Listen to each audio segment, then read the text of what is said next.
Hello and welcome back. Today I have another battery tester electronic load, and this time it's from ZKEtech, and it is the type number EBC-A10H. Why another electronic load or battery tester? Because I already have the A-Torch.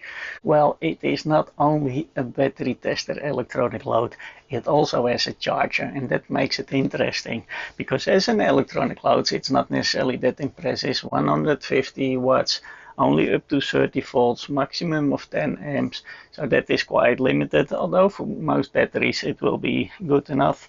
As a charger, it's quite interesting because it has all different types of charging profiles for LiPo, for lithium ion, nickel metal, and etc. And you can program also multiple discharge charge cycles. So you can even use it as an optimizer regenerator for your older maybe nickels or nickel metals, just to do multiple cycles just to get it going again. So pretty interesting. It also comes with a USB adapter, so you connect it to your computer, and with that software you can get all very nice graphs, and you can also program your cycles a lot more easy there.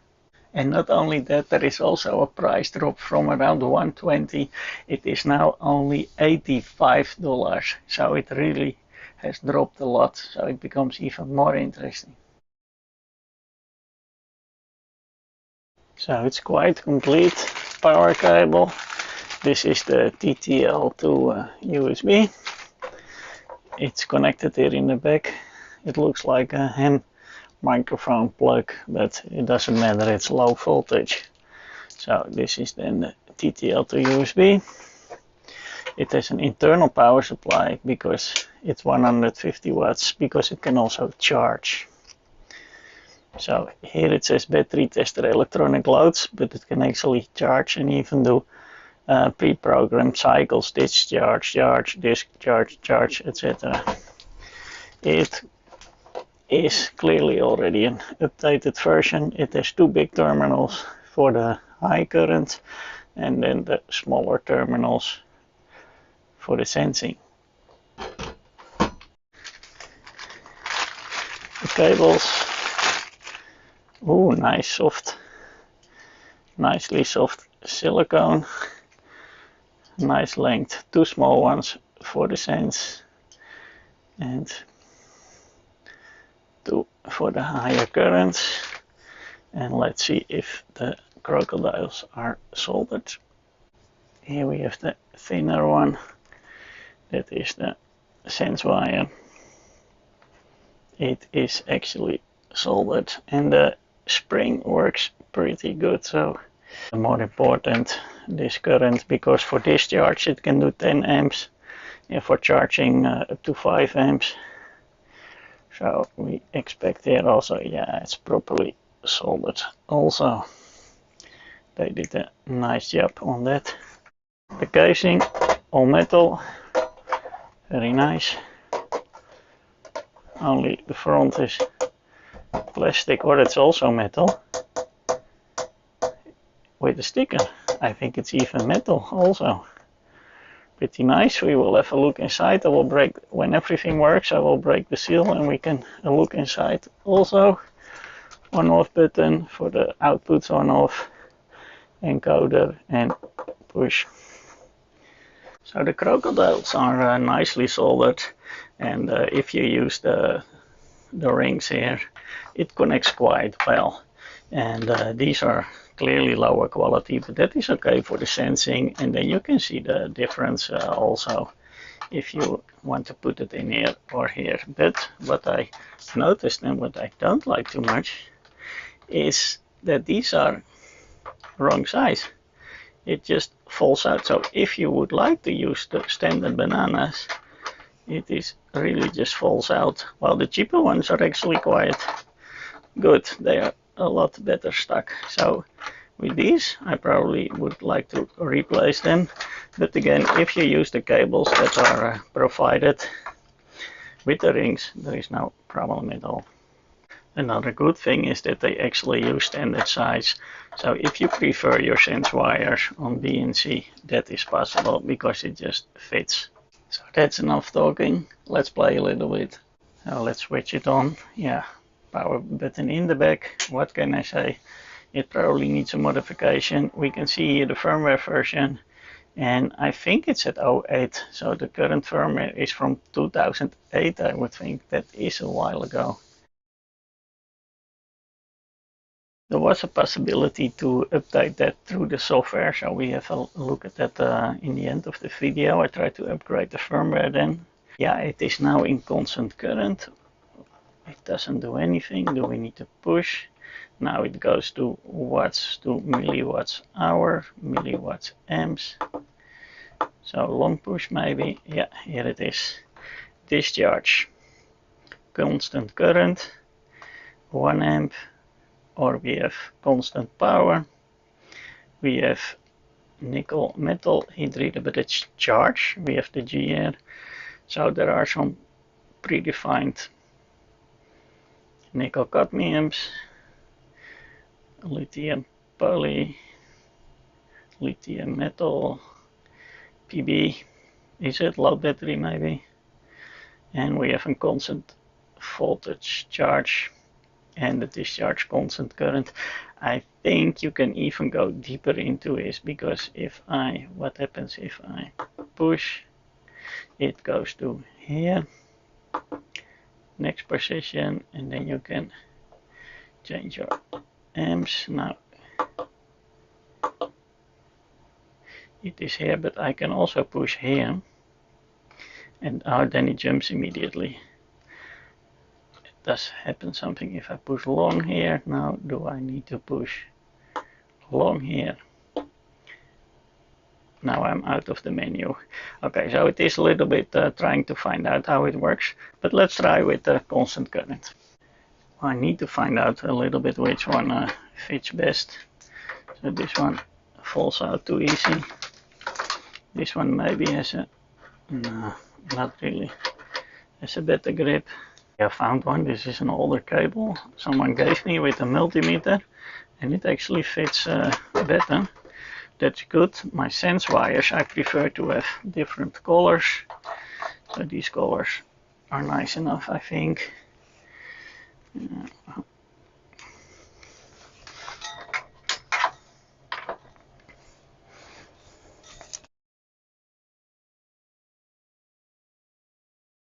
Power supply in the back is at 10 amps constant current, so let's try to set the constant current then.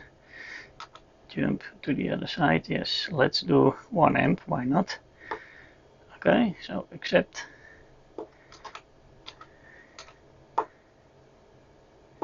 Okay, and the output on. Well, the ventilator starts. It's not noisy at all. We are here exactly at 1 amp, so that is good. And let's start to turn a little bit the voltage, and it stays at 1 amp very nicely. Yeah, this, I'm not sure if the current dropped or that my power supply is of course not that accurate because it's made for 40 amps. So go up, up, up, up, and it stays 1 amp. Let's do that again. I put the multimeter in series to see the current, 993. If I drop it,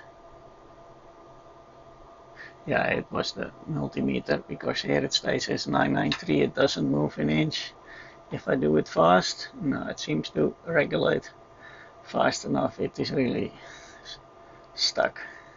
Well, let's get the Echelon. This one samples a lot faster.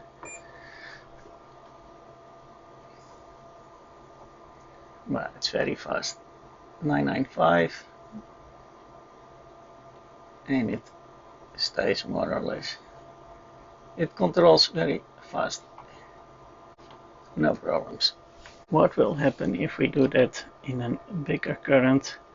Let's say 7 amps.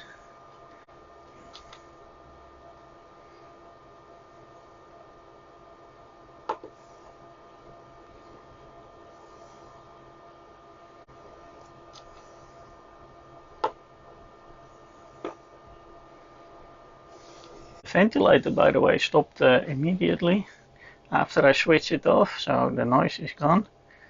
So when I switch it now on, here it goes, 6 amp.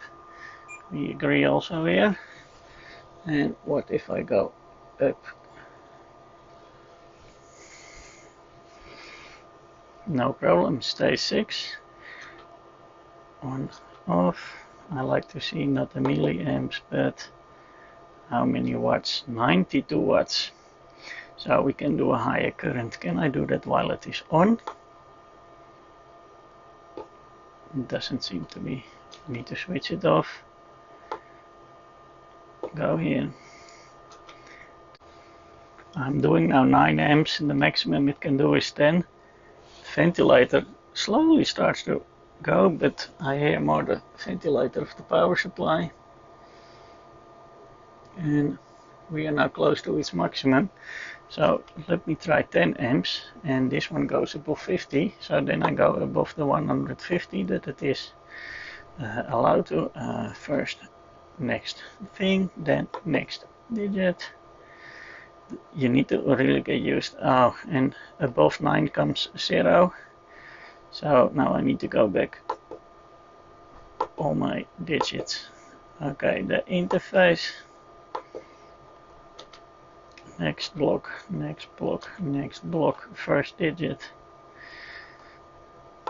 digit, digit, digit.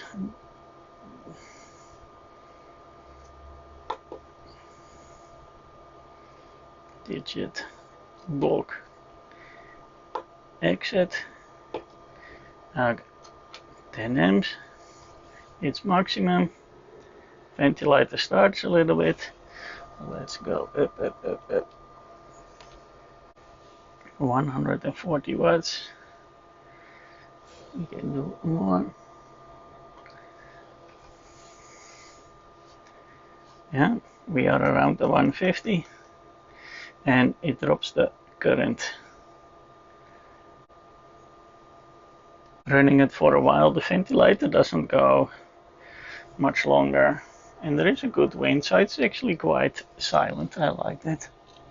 Okay, as an electronic load, it works reasonable. You need to get used to the menu with pushing, turning, pushing other button, but okay, you will find it out after a while. It was quite fast when you change the voltage, it just kept up.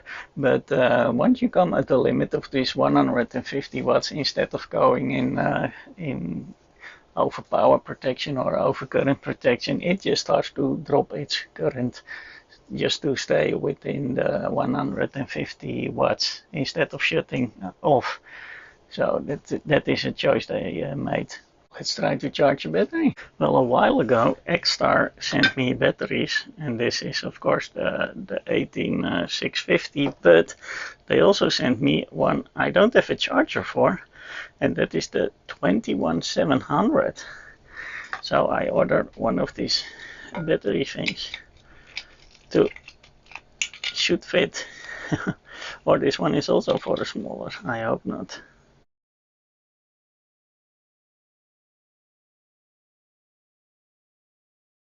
Okay, that didn't work as expected, but we are in lithium mode. I connect the pins. It says it's 4.12 volts, so that means it is quite full, this one. If I put that now to charge, it will try to charge and it switches off because it knows it is full. So let's get the other one, the bigger one, 21700. That is probably not full. I really need to have a nice battery box for this one. It is indeed not full. It thinks it's 3.5 volts. So let's charge it. It cuts off already. Alright. Oh, it's charging now.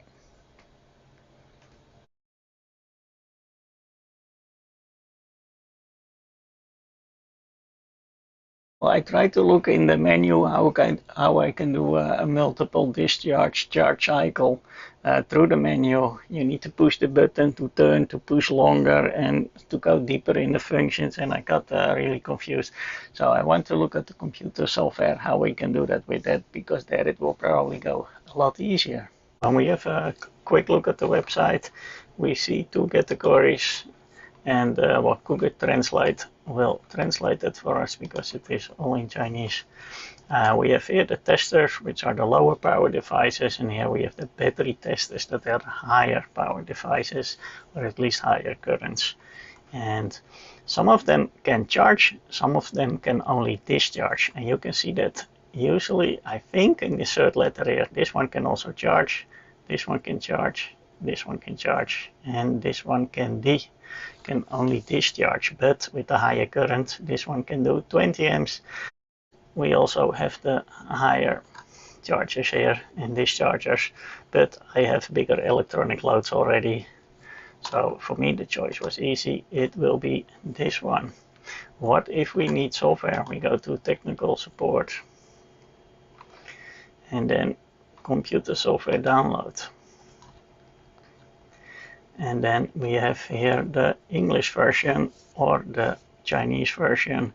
We even have a manual, and we have the two drivers for the COM port. Well, these will automatically be detected by my computer. So apparently they have two TTLs, two serial adapters, the famous CH341 or this is the Pro Philic, I think. Okay, so I downloaded the software from the website. So let's just extract that. It is the English version. I have the driver, but I will not install that. I see it has the manual.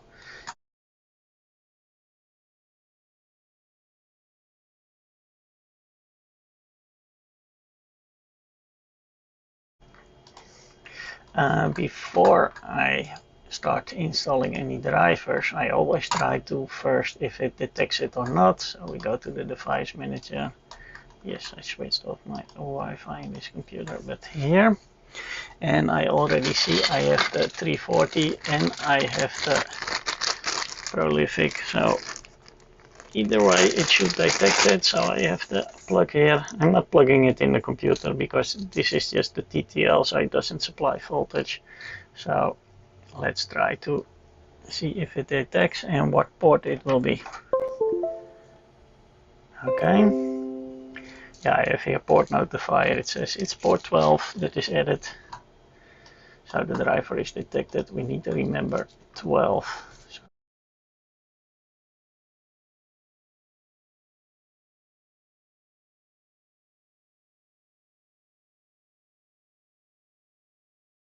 I thought first, oh, maybe it doesn't, the software doesn't recognize the CH340, but I just left the USB connected. I rebooted the computer, started everything again, and now the COM9 is somehow detected. You can see here what mode it is in. It is indeed that mode, and we can much more easy switch here modes for that. We can see here blink, so it is sending data, I think. It says here our device is version 302. Can the screen be a little bit bigger? Yeah, okay. That is good. I saw here there was an option. Maybe we need to disconnect. And can I do then firmware update? Yes, firmware update. Identify. It does not identify. I think we need to do a special trick. Yes, indeed. What we need to do is switch it off. Keep holding the on button and then switch it back on.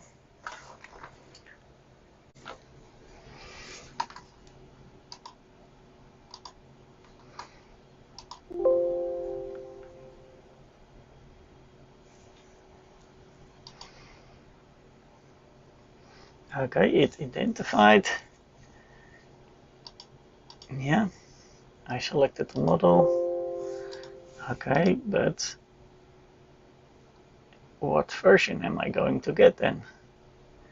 If I say update, what is it going to do? Okay, I had there 302, and apparently I get the latest from their website, or I don't know.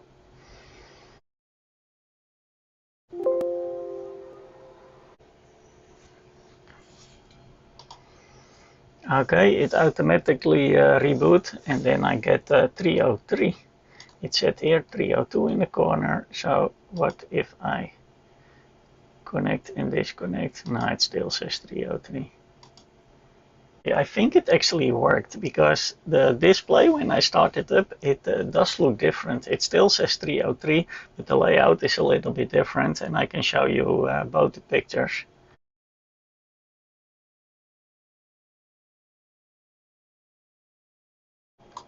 Okay, let's connect it again. And when you connect it to the PC, you also see in the display PC, and then all the buttons you cannot use anymore.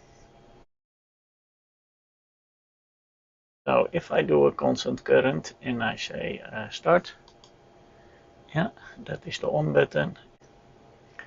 Here we go. It measures the voltage. Here in the bottom we see capacity. Okay, let's turn up the voltage. What will happen if I do that? Yeah.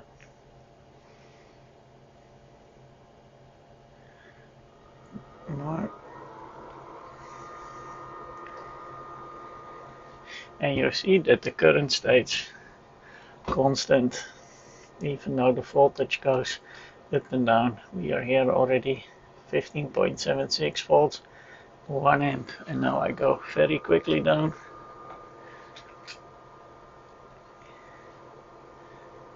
And the sample is not that fast, but it communicates. Okay, pretty cool. If I say adjust, can I do that while it is active?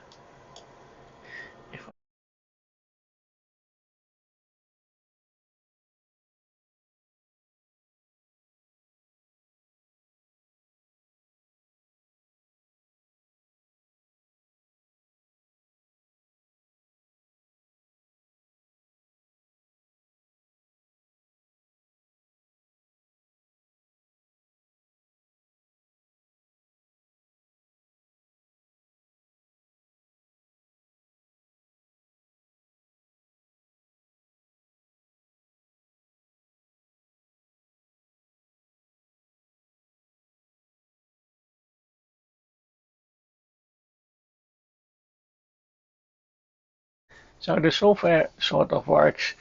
You need to figure around a little bit how it works. There is a manual. What I was fighting a little bit with the decimal point, what is the default of the system, while here we use comma for the decimals. So it was fighting sometimes a little bit with that. But once you find out, you can actually program very nicely. We were able to update the firmware from version 303 to version 303, but we could clearly see in the display that it actually was a different version where they removed the date, so you cannot really see how old the firmware actually is. But maybe they didn't have to make any improvements to it, as it was good. So let's have a look inside.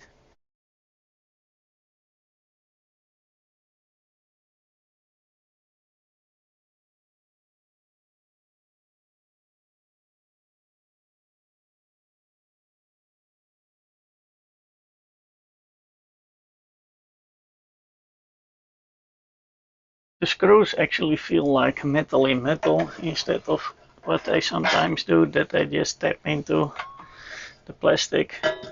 This is also metal, and indeed my guess was right. The front is also all metal. So that is actually pretty nice. Here we have a little power supply, and this is exactly why it is limited to 22 volts. It says somewhere in the manual, and I didn't understand at first, it says the voltage is limited to the power minus 2 volts. So this is 24 volts, and that's why it is only able to deliver 22 because 2 volts somewhere gets lost. And well, it is 5 amps what it can deliver, so probably this power supply cannot do more than that in the charging. And here we have the part of the electronic load, just one fat and a smaller one with the current shunt right there.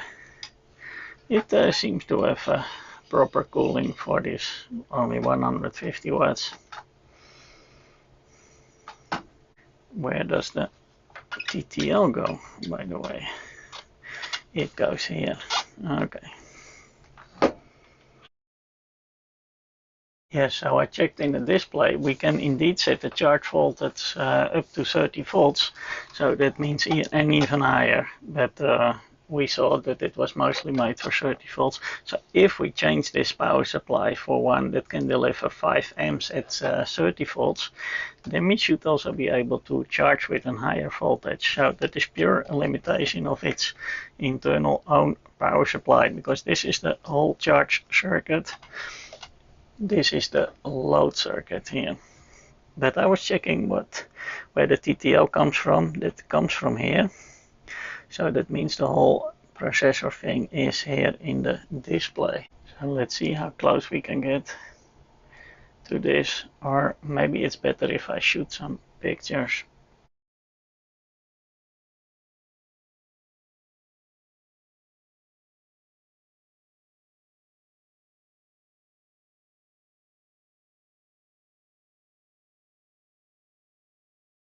Well, clearly there is enough space to put the power button somewhere in the front, preferably on this side here. I like my power buttons on the left, so I can fit one here.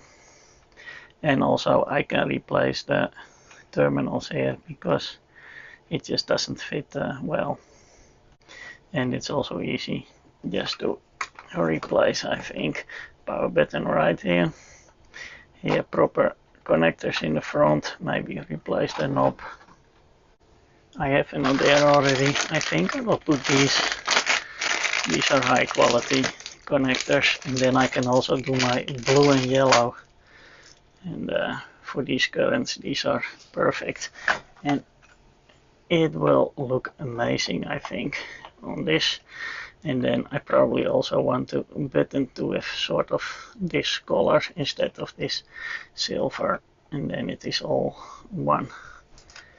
Then I'm going to look in my buttons. Maybe this one is a nicer color to go with this. Sort of the same size, but it is just the color is nicer, I think, to combine. Or these, but these are more like, oh yeah, that could be better fit.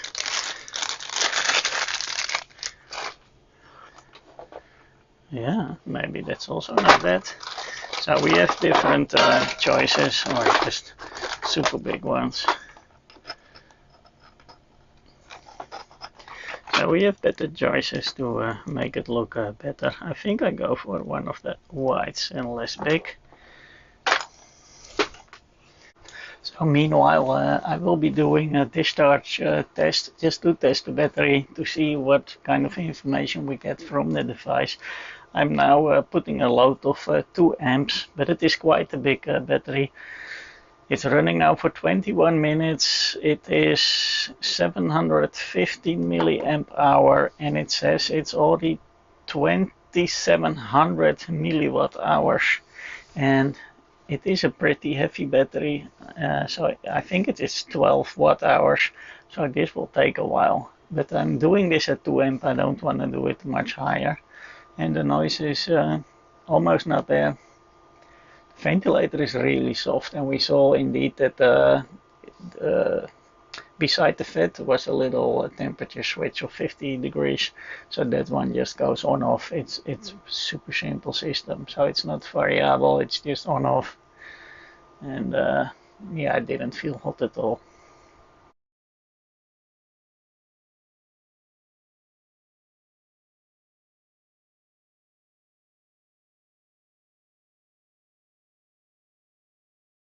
So that was it, the EBC A10H, battery tester, optimizer, multiple cycle charger, and simple electronic load. Thank you for watching and hope to see you next time.